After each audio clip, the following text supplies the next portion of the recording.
My name is Jennifer Chen, and I just turned 29. I should have been celebrating my promotion to senior software engineer at the tech company I'd worked nights and weekends to excel at. Instead, my sister Emma looked me dead in the eye at the expensive steakhouse I was treating everyone to and said, "You think you're better than us now." Something inside me finally cracked after years of funding family vacations, covering emergency expenses, and watching my savings disappear into everyone else's problems. "Then maybe you should start paying for your own life," I replied, my voice steady despite my hands shaking under the table. Little did they know I was about to cancel every subscription, loan payment, and financial safety net I'd been providing for the past 4 years. If you've ever been the family bank account while everyone else lived their dreams, let me know in the comments and smash that like button while I tell you how I finally stopped being everyone's personal ATM. Growing up in Portland, Oregon with my younger sister Emma was complicated from the start. We were only 3 years apart, but the difference in our personalities created a canyon between us that widened every year. Our parents, David and Linda Chen, owned a small graphic design business that provided a comfortable middle-class lifestyle in our tree-lined neighborhood near Mount Tabor. The house was a modest craftsman with a big backyard where we spent countless summer afternoons building elaborate obstacle courses and staging theatrical productions for our stuffed animals. From kindergarten onward, I was the studious one. While other kids played outside, I was inside building elaborate Lego structures and teaching myself basic computer programming from library books. Math came naturally to me, science felt like solving puzzles, and I genuinely enjoyed homework in a way that baffled my parents. Emma was the opposite, artistic, social, and allergic to anything resembling academic effort. She could charm teachers into extensions, talk her way out of trouble, and had a natural talent for making friends that I secretly envied. Despite our differences, we were protective of each other. I helped Emma pass algebra by doing half her homework, while she defended me against kids who called me weird for preferring books to parties. We shared a room until I was 16, staying up late whispering about our dreams under glow-in-the-dark stars stuck to the ceiling. Emma wanted to be a famous artist, traveling the world and painting in exotic locations. I wanted to create software that would change how people lived and worked. We made elaborate plans about how successful we'd both become, never imagining how differently our paths would diverge. Our neighborhood was filled with families like ours, middle-class parents working hard to provide opportunities for their kids. The Johnsons next door had twin boys who were both headed to state universities. The Martinez family across the street had 3 daughters, all academic achievers like me. In this environment, success seemed attainable through hard work and good grades. College felt inevitable, careers felt promising, and the future looked bright for anyone willing to put in effort. The family dynamic shifted permanently when I was 15 and Emma was 12. Our parents' business suffered during the recession, losing 3 major clients in 1 month. Dad started working construction jobs on weekends, while Mom took a part-time position at a marketing firm. Money became a constant source of stress, hushed conversations about mortgage payments and credit card bills replacing the easy comfort we'd known. The house that had once felt spacious began feeling cramped, as stress compressed our family interactions into terse exchanges about necessities. That's when I started working. My first job was tutoring younger kids in math and science. Charging $15 an hour, that felt like a fortune. By 16, I was working at CompUSA, the old electronics store, learning about computer hardware while earning minimum wage. The money wasn't much, but it meant I could buy my own school supplies and occasionally slip a 20 into Mom's purse when she thought I wasn't looking. Working felt empowering, like I was contributing to solutions rather than just witnessing problems. Emma's response to our family's financial strain was to double down on her artistic pursuits. She needed expensive art supplies, specialized classes, and summer programs that cost thousands of dollars. Mom and Dad, despite their own struggles, always found a way to make Emma's dreams happen. "Jennifer's so practical," Mom would say. "She understands that Emma needs more support to develop her talents." The unspoken implication was that my talents could take care of themselves, while Emma's required investment and nurturing. High school became a blur of academic achievement and work responsibilities. I maintained a 4.0 GPA while working 25 hours weekly, saving every dollar for college while watching Emma attend expensive art camps and private lessons. My social life suffered. While classmates went to movies or hung out at the mall, I was either studying or working. But the sacrifice felt temporary, an investment in a future where financial stress wouldn't dominate every family conversation. When Stanford offered me a partial scholarship for computer science, it felt like winning the lottery. The remaining costs were still steep, but I cobbled together financial aid, student loans, and a work-study program that had me coding for the university's IT department 25 hours a week. My dorm room was tiny, shared with a roommate who stayed up until 3 a.m. playing video games, but it was mine. For the first time since childhood, I lived somewhere that wasn't defined by financial anxiety. Emma chose the Art Institute of Portland, a private school with tuition that made Stanford look like a bargain.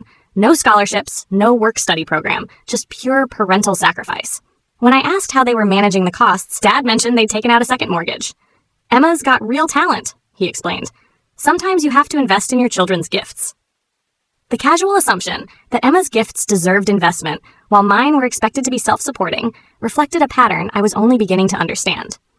College life revealed how differently Emma and I approached challenges. My Stanford experience was relentlessly focused. Computer science courses, programming internships, networking events with tech industry professionals. Every decision was calculated to maximize my career prospects after graduation. Meanwhile, Emma's art school experience seemed designed around creative exploration without practical considerations. She changed her major twice, spent summers abroad studying various art forms, and approached her education as an extended period of self-discovery funded by our parents' sacrifices. 4 years of relentless studying, internships, and part-time programming jobs paid off when Google offered me a junior developer position in their Mountain View campus. The salary seemed impossible, $85,000 annually, more money than my parents had ever made combined.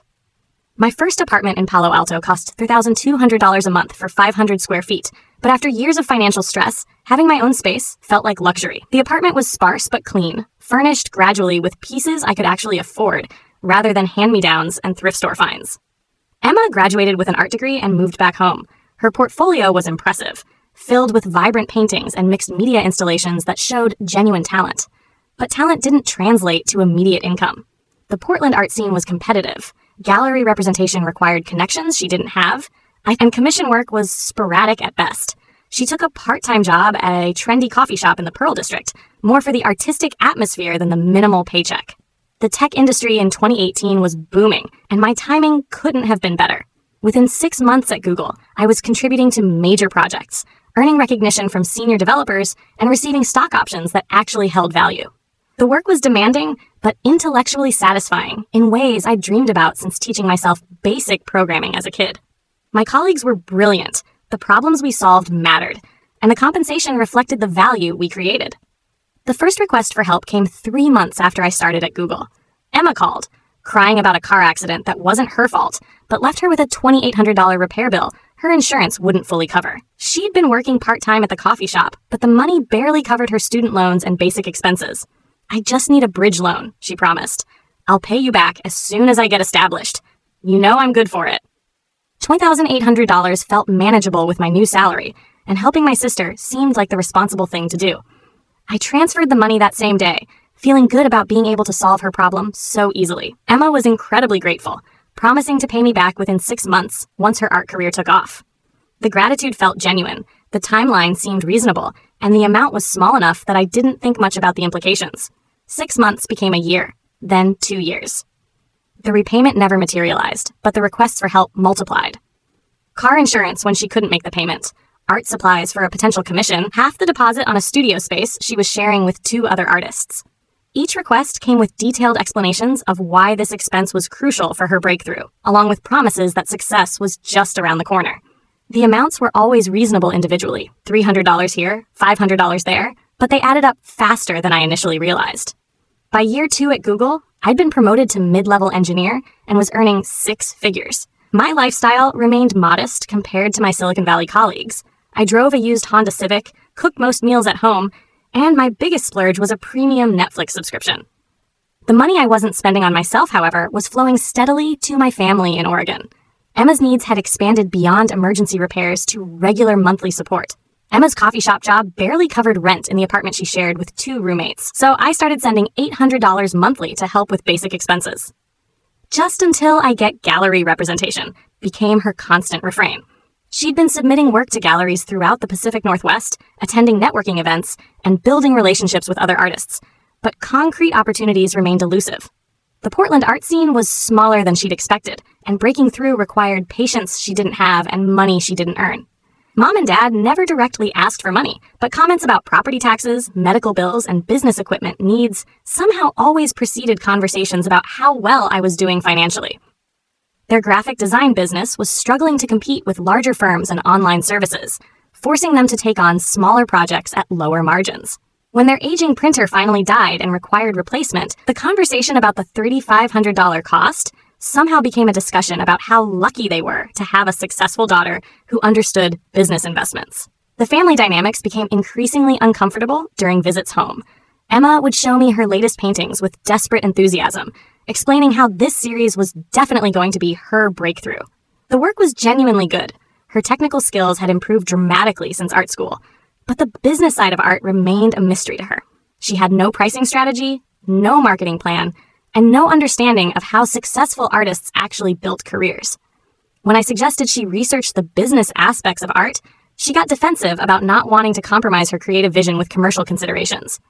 Mom would casually mention Dad's back problems, requiring expensive physical therapy they couldn't afford.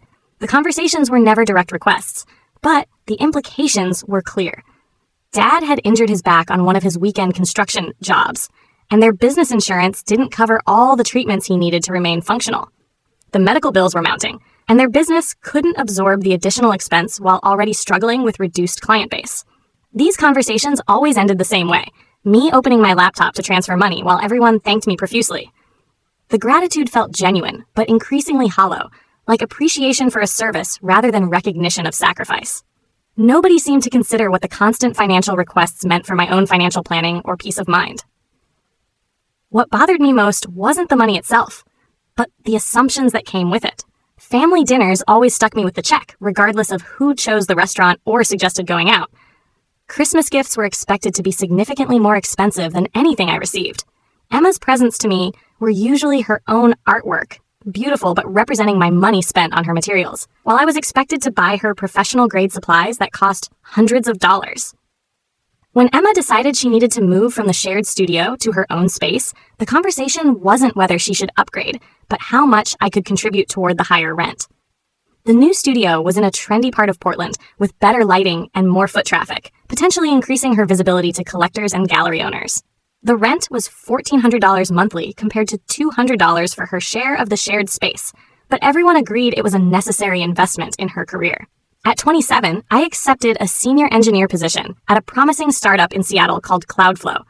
The company was developing data analytics tools for healthcare organizations, combining my technical skills with meaningful social impact. The equity package and salary increase represented everything I'd worked towards since high school: recognition of my expertise, financial reward for my skills, and the opportunity to help build something significant from the ground up. I found a great apartment in Capitol Hill, a trendy neighborhood with walkable streets and a vibrant art scene. The one-bedroom unit cost $2,800 monthly, but included amenities I'd never had before: in-unit laundry, a balcony overlooking the city, and a building gym I actually used. For the first time since college, I felt like my living situation reflected my success rather than just basic functionality. I adopted a rescue dog named Pixel, a border collie mix who'd been surrendered by owners who couldn't handle his energy. Training him became a weekend project that brought structure and joy to my free time. Having a companion who was excited to see me, regardless of my bank account, felt refreshing after years of family interactions, increasingly defined by financial transactions. Dating had been virtually impossible during my Google years. Between work demands and family financial obligations, I had neither time nor money for relationships. But in Seattle, with higher income and some distance from family pressures, I started meeting people through hiking groups and professional networking events. Nothing serious developed immediately, but having the option felt like reclaiming a part of normal adult life I'd postponed indefinitely. But my increased income only intensified family expectations. Emma's art studio rent had jumped to $1,400 monthly, which I was now covering entirely since she'd quit the coffee shop to focus on her art full-time. The decision was presented as a calculated risk. More time to paint meant more artwork to sell, but the financial reality was that I was now subsidizing Emma's full-time artistic pursuits with no timeline for return on investment. Mom and Dad's business continued struggling, requiring a $15,000 loan to replace aging equipment and cover back taxes they'd deferred during lean months. The loan request came with detailed business plans and revenue projections showing how the new equipment would increase their competitiveness, but the underlying assumption was that my success created an obligation to fund their business survival. Each request felt more urgent, more deserving, and more impossible to refuse without seeming selfish. Emma's studio rent wasn't optional if she wanted to be taken seriously as an artist. Mom and Dad's business loan wasn't frivolous if they wanted to avoid bankruptcy. My increased income was treated as a family resource rather than personal achievement, available for allocation to whoever needed it most. The breaking point came 6 months before my 29th birthday. Emma called at midnight, sobbing about a gallery opportunity that required a $5,000 investment for framing, shipping, and promotional materials. The Blackfish Gallery, one of Portland's most prestigious contemporary art venues, had agreed to consider her work for a group exhibition featuring emerging Pacific Northwest artists. The opportunity was legitimate and potentially career-changing, but required professional presentation standards she couldn't afford. "This is it, Jen," she insisted through tears. "The curator specifically mentioned my work after seeing it at that coffee shop exhibition, but I need professional framing for 12 pieces, shipping insurance, and high-quality promotional materials. The deadline is next week, and I can't get a loan approved in time." Her voice broke. "If I miss this chance, I might never get another one this good." I transferred the money without question, despite the fact that my emergency fund was nearly depleted from previous investments in Emma's career. The opportunity sounded legitimate, the timeline was urgent, and the potential for breakthrough seemed worth the risk. Emma spent the entire week preparing her submission, working with a professional framer and graphic designer to create a presentation that would stand out among hundreds of applicants. The gallery opportunity fell through. The curator had changed direction after Emma submitted her pieces. No explanation beyond scheduling conflicts, no feedback on her work, just another dead end after another substantial financial investment. The rejection email was brief and generic, offering no insight into what had gone wrong or how she might improve future submissions. That's when I started keeping track. A simple spreadsheet documenting every transfer, loan, and gift over the past 4 years. The categories were extensive: Emma's rent, Emma's studio, Emma's art supplies, Emma's car expenses, Emma's emergency needs, Mom and Dad's business loans, family gifts I'd funded, family dinners I'd paid for. The total was staggering: $127,000. More than 2 years of my post-tax income had disappeared into my family's various needs and dreams. Meanwhile, my retirement savings were pathetic for someone my age, and I was still driving a car with 180,000 miles because I couldn't justify the expense of replacement while covering everyone else's monthly expenses. My 401k contributions had been minimal during my Google years, and I'd never started the investment portfolio my financial planning apps kept recommending. Every dollar I earned seemed to have been allocated before I received it.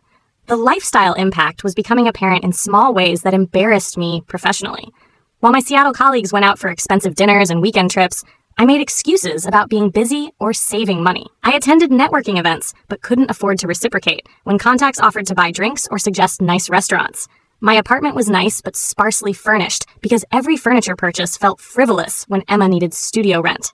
For my 29th birthday, I decided to celebrate properly. All the sacrifices, all the late nights debugging code, all the career risks that had paid off deserved recognition. I made reservations at the Metropolitan Grill, Seattle's premier steakhouse, for a party of 6. My parents would drive up from Portland, Emma would fly in, plus my Uncle Robert and my longtime friend Maya from college. This would be a real celebration, not the modest dinners I usually suggested to keep costs manageable. I spent the week before my birthday shopping for a new dress, getting my first professional haircut in 2 years, and even booking a spa day, luxuries I denied myself while funding everyone else's dreams. The anticipation felt foreign, but exciting. When was the last time I'd done something purely for my own enjoyment, without calculating the cost or worrying about who else needed financial help?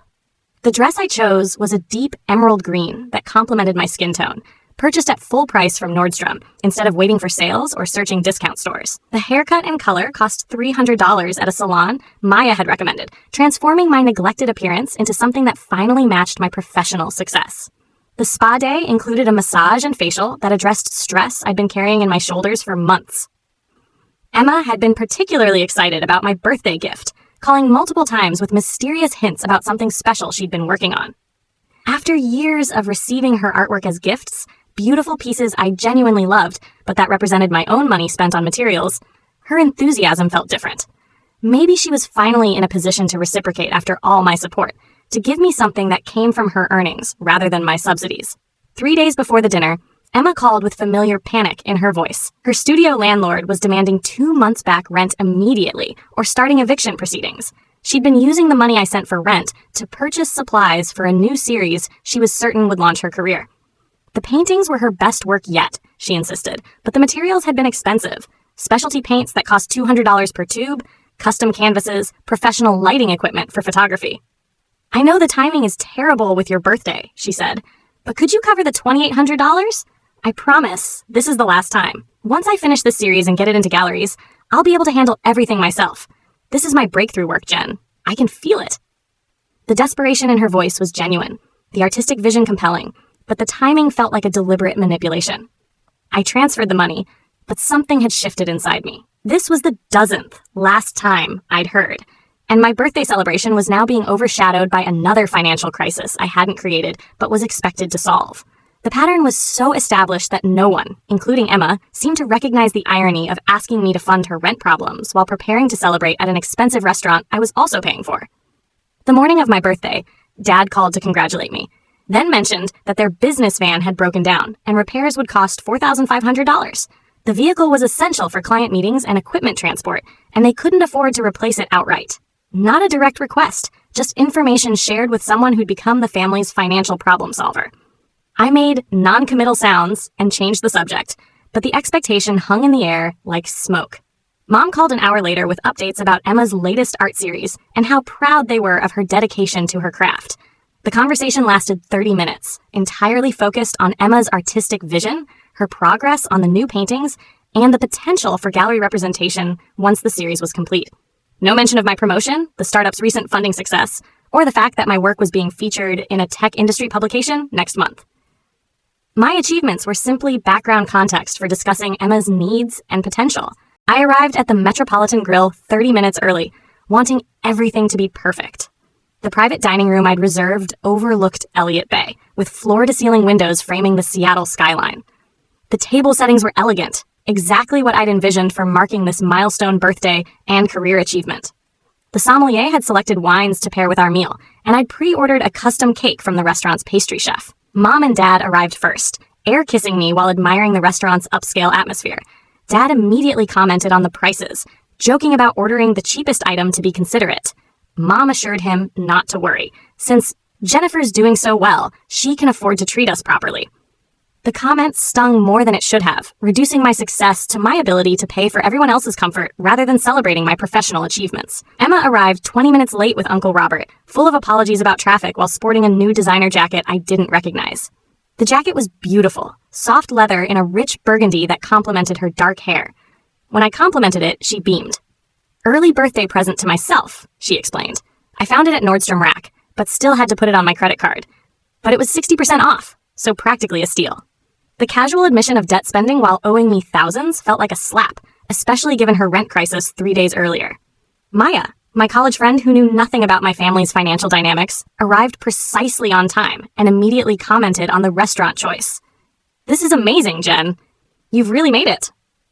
Her genuine excitement about my success felt refreshing after my family's assumption that my achievements existed primarily to benefit them. Maya worked in marketing for a mid-sized firm in San Francisco, understood professional challenges, and appreciated success on its own terms.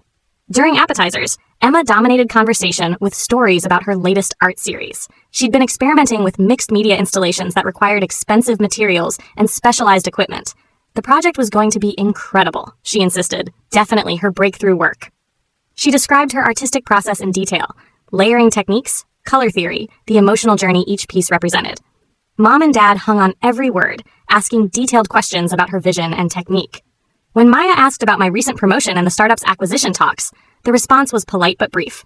"That's nice, honey," Mom said before turning back to Emma. "Tell everyone about that gallery owner who was interested in your work." My achievements were acknowledged and dismissed in the same breath, treated as pleasant background noise rather than birthday-worthy celebration topics. The dynamic became more apparent as dinner progressed. Every story Emma told received enthusiastic engagement, while my work updates got distracted nods. When I mentioned the industry award I'd been nominated for, recognition for innovative data visualization techniques, Dad's phone buzzed, and he immediately checked it. But when Emma described her latest painting technique, everyone leaned in with focused attention. Uncle Robert, who I barely saw except at family gatherings, spent most of the meal giving Emma advice about marketing her artwork and building her brand. He'd apparently done research on art promotion strategies, information that could have been helpful years ago, but felt performative now. The attention and resources devoted to Emma's dreams stood in stark contrast to the practical support I received for my actual achievements. As our entrees arrived, Emma pulled out her phone to show photos of her latest work. The paintings were genuinely beautiful, vibrant abstracts with complex layering that demonstrated real skill and artistic growth. But as she scrolled through the images, I noticed something that made my stomach clench. The date stamps showed she'd been working on this series for 3 months, the same period she'd been claiming she couldn't afford rent. "These are incredible," Maya said diplomatically. "How long have you been working on this series?" "About 3 months," Emma replied proudly. "I've been putting everything into it, barely sleeping, completely obsessed. I'll work until 3 a.m. sometimes when the inspiration hits." She looked directly at me.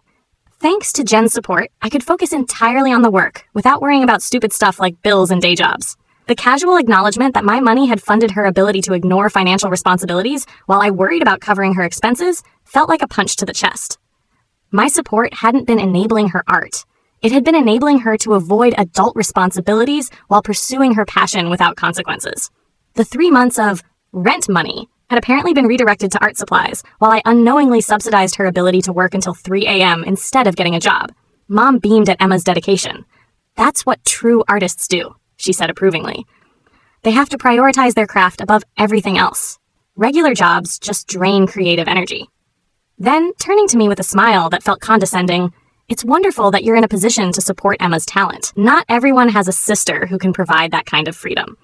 The assumption that my role was to provide Emma with freedom from financial reality while I dealt with increasing pressure and responsibility sparked something dangerous inside me. Freedom from consequences, freedom from budgets, freedom from the basic adult requirement of earning money to pay for your lifestyle, all funded by my sacrifice of my own dreams and financial security. Uncle Robert raised his wine glass. "To Emma's artistic vision and Jennifer's generosity," he proclaimed. The toast felt like a summary of our family dynamics. Emma got credit for dreams, while I got credit for funding them. Even on my birthday, at a celebration I was paying for, I was being honored for what I provided others, rather than what I'd accomplished myself. When the birthday cake arrived, a beautiful chocolate creation I'd specifically ordered from the restaurant's pastry chef, something shifted in the room's energy. Emma whispered something to Mom that made them both smile knowingly. As the server placed the cake in front of me, Emma stood up dramatically. "Before you make your wish," she announced, "I want to give you your present." She reached into her oversized purse and pulled out a wrapped canvas, about 16 by 20 inches. "I painted this specifically for you. It represents everything you mean to our family." I unwrapped the gift carefully, aware that everyone was watching my reaction. The painting was undeniably beautiful, an abstract piece in blues and greens with gold accents that caught the light. But as I studied it more closely, the symbolism became clear. The composition showed a large, sturdy tree with smaller plants growing in its shadow, clearly representing me as the provider sheltering and nurturing the rest of the family. "Do you love it?" Emma asked anxiously. "I wanted to capture how you're always taking care of everyone, like a strong tree that protects the whole forest. The gold represents all the light and energy you give to help everyone else grow." She gestured to the smaller plants. "That's all of us, thriving because of your strength and generosity." The metaphor was so apt it felt like mockery. I was the tree, rooted, stable, immobile, while everyone else got to be the dynamic plants growing freely under my protection. The painting was beautiful, but it represented everything I'd come to resent about my role in the family ecosystem. I was expected to be the foundation while everyone else got to be the colorful, interesting growth. "It's beautiful," I said carefully, because it was. "You're incredibly talented, Emma." "I knew you'd love it," she said, sitting back down with satisfaction. "I used some of those new paints I've been experimenting with, the ones that cost like $200 per tube, but create these amazing effects. The way the gold catches the light is exactly what I was hoping for." The casual mention of $200 paint tubes while sitting at a dinner I was paying for, after requesting emergency rent money 3 days earlier, crystallized everything wrong with our dynamic. Emma wasn't just accepting my support, she was using it to fund luxuries I denied myself while treating my generosity as an unlimited resource for her artistic exploration. Mom leaned over to whisper in my ear as everyone admired Emma's painting. "You know, Emma spent weeks on this," she said quietly. "She wanted to make something really special for you. She's been so worried lately that you might be getting tired of helping so much." Her voice dropped even lower. "You're not, are you? She needs your support more than ever right now. This new series could really be her breakthrough." The whispered question felt like a test delivered at my birthday dinner, at a celebration I'd organized and paid for, surrounded by people whose lives I'd been financially supporting for years. But instead of the usual automatic reassurance, something else rose in my throat. "Actually," I said, my voice carrying clearly across the table. I am tired of it. The conversation stopped mid-sentence. Dad looked up from his phone. Uncle Robert paused with his fork halfway to his mouth, and Maya's eyes widened with sudden understanding of family dynamics she'd been witnessing all evening. Jen? Emma asked, confusion replacing her earlier satisfaction. Tired of what? Tired of being everyone's bank account, I replied, setting down my napkin. Tired of funding your art supplies while you can't pay rent. Tired of covering Dad's business expenses while he takes on projects he can't afford. Tired of being appreciated for my wallet instead of my accomplishments. Mom's face flushed. Jennifer, this is an appropriate dinner conversation. When is it appropriate? I asked. When you call asking for money? When Emma needs another studio rent payment? When Dad's van breaks down again? I looked around the table. Because those conversations happen regularly, but talking about the impact on my life is inappropriate? Emma's voice was small. I thought you wanted to help. You never said anything about it being a problem. I did want to help, I said, surprised by how calm I felt. But helping became enabling, and enabling became expectation, and expectation became resentment. I looked directly at her. Emma, I've given you $127,000 over the past 4 years. Do you know how much you've paid back? The number hung in the air like a physical presence. Uncle Robert set down his wine glass with a clink that sounded unnaturally loud. Maya stared at me with something approaching awe. You've been keeping track? Mom asked, her tone suggesting this was somehow inappropriate. Of course I've been keeping track, I replied. It's my money, Mom. Money I earned by working 60-hour weeks while Emma pursues her passion without consequences. I turned to Emma. And now you give me a painting about being everyone's support system like it's something to celebrate rather than a problem to solve. Emma's eyes filled with tears. I never asked you to keep track. I never asked you to resent helping me. You offered every time. You never asked because you never had to, I said. The money just appeared whenever you needed it, like magic, while I worried about retirement savings and emergency funds and whether I could afford to fix my own car. The silence stretched uncomfortably. Other diners in nearby booths were trying not to stare at our obvious family drama. The beautiful birthday cake sat untouched between us, candles melting while my carefully planned celebration disintegrated. You think you're better than us now, Emma said finally, her tears turning to anger. You make good money and suddenly we're not worth supporting anymore. The accusation hit like a physical blow. Not because it was true, but because it revealed how completely my family misunderstood the situation. This wasn't about feeling superior. It was about drowning while everyone else stayed afloat on my sacrifices. Then maybe you should start paying for your own life, I replied, standing up from the table. I pulled $300 bills from my wallet, enough to cover dinner, and placed them next to my untouched cake. All of you. The walk to my car felt like moving through water. Behind me, I could hear Emma crying, Mom calling my name, Dad trying to mediate. But for the first time in years, I kept walking instead of turning back to fix everyone's emotions and solve everyone's problems.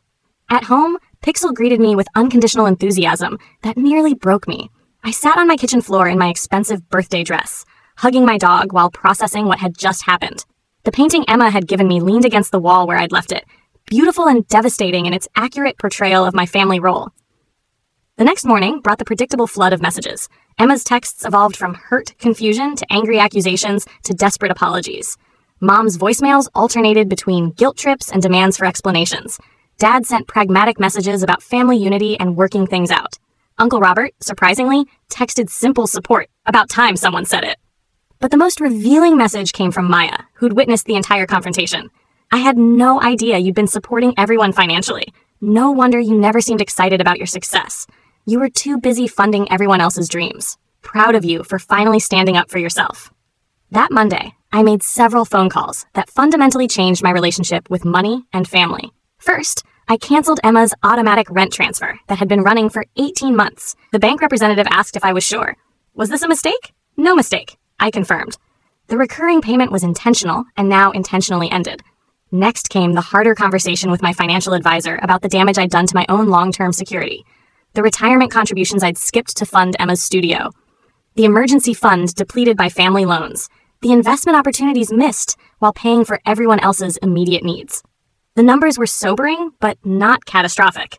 At 29, I could recover, but only if I stopped hemorrhaging money to family members who'd never learned financial responsibility. The most difficult call was to Mom and Dad about the business loan they'd mentioned needing. Instead of offering to help as they'd expected, I explained that my own financial planning required me to stop providing family loans indefinitely. The silence on the other end spoke volumes about how completely they'd integrated my support into their business model. But we're family? Mom said finally. Family helps family. Family should help family, I agreed. But help shouldn't flow in only one direction for 4 straight years, while the helper sacrifices their own financial security.